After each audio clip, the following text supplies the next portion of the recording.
perché La connessione tra le due persone viene deviata.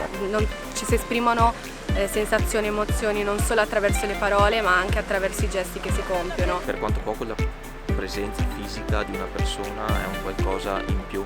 Che si instaura quel rapporto di fiducia reciproca. Non sono mai stato abituato a farle online. Non c'è proprio quella riservatezza magari che trovo nello studio della mia psicologa. Perché sono una boomer. Dipende cosa si intende per tecnologia.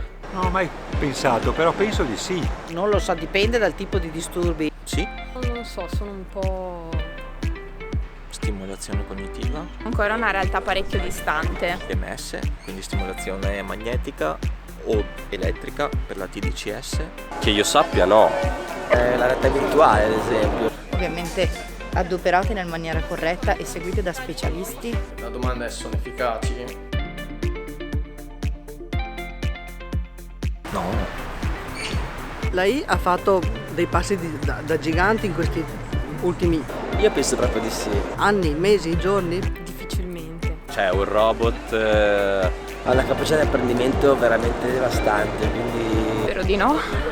In un lontano futuro penso di sì, non credo. Penso sia impossibile per persone come me. Ma anche le caratteristiche di base di empatia e reciprocità. La macchina è un ottimo strumento, ma rimane sempre uno strumento, è una scatola in cui vengono messi dei contenuti. penso ci sarà sempre bisogno di una figura umana dall'altra parte. Uno psicologo è una persona. È la persona che studia quel soggetto, che analizza i suoi disturbi. L'empatia e la persona e la soggettività non potranno mai essere trasmesse a un'intelligenza artificiale. Un conto è guardare le persone negli occhi, un conto è guardare la macchina nello spioncino.